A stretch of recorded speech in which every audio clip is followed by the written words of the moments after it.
ফ্রিজের বক্সের মধ্যেই লেখা আছে যে ফ্রিজটাকে কোনো মতো করে হালানো যাবে না, কোনো ট্রলিতে আনা যাবে না, কোনো গাড়িতে শুয়ে আনা যাবে না, এভাবে কার্ভ করা যাবে না, মাথায় ওঠানো যাবে না, আর বাইকে পিছনে ওঠানো যাবে না।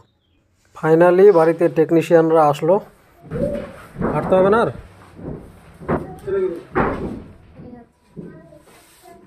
দেখে দেখে ওই রান্নাঘরে ঢুকবে কিন্তু। হ্যাঁ,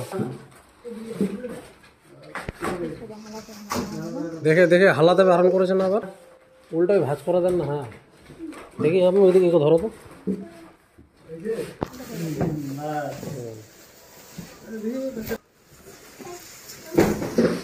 এর সময় কিছু এসছিল আর মানে কিছু কি থাকে ভিতরে না?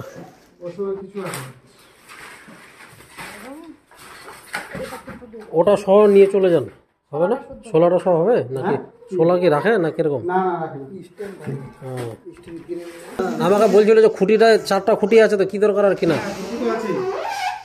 ওই যে ওই ঘরে বসবে, দেখে কোথাও বাড়ি না খাইবে।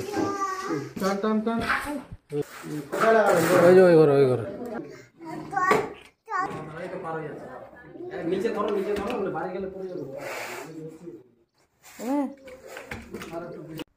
ফাইনালি ফ্রিজটা রান্নাঘরে সেট করা হলো, ডবল ডোরের ফ্রিজ। এখন আমি উপরের ডোরটা খুলছি, এই যে তোমরা দেখতে পাচ্ছ, কনভার্টেবল, আর স্পেস যথেষ্ট পরিমাণে আছে, ভালোই। সবথেকে বড় কথা, এখানে যে ট্রেটা আছে এখানে খুব তাড়াতাড়ি আইস জমবে, আর এটাকে রোটেট করলে এই যে এখন আইসগুলো দেখতে পাচ্ছ একদম খুব সুন্দরভাবে জমে আছে। এটাকে রোটেট করলে এভাবে ঘোরালেই আইসটা পড়ে যাবে নিচে, বরফটা নিচে পড়ে যাবে। এবার নিচেরটা ডোরটা খুলে তোমাদের দেখাচ্ছি। এই যে দেখো, প্রথম কম্পার্টমেন্টে পুল আউট ট্রে আছে, ওটা টানলে পুরোটাই চলে আসবে এভাবে। তারপরে একটা স্পেস, এখানে কনভার্টেবল করা যাবে, মানে নর্মাল ফ্রিজারের মতো রাখা যাবে।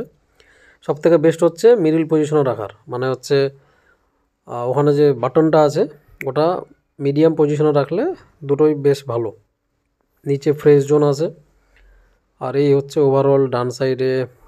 শুধু ডিম রাখার এখানে ট্রে দেয়নি, মিডিলের স্পেসটা যথেষ্ট বড় করেছে, আর নিচেরটা এত ছোট করেছে, এটাই আমি অবাক হয়ে গেলাম। যাই হোক, ফ্রিজটা আমি এলজিরই কিনেছি, 3 স্টারই কিনেছি, যেটা আমার নেওয়ার ইচ্ছা ছিল, কিন্তু একবারও আমি ওখানে খুলেও দেখিনি, যেহেতু এলজিরই নিব আর দ্বিতীয় কোনো চিন্তা ছিল না, সেই কারণেই।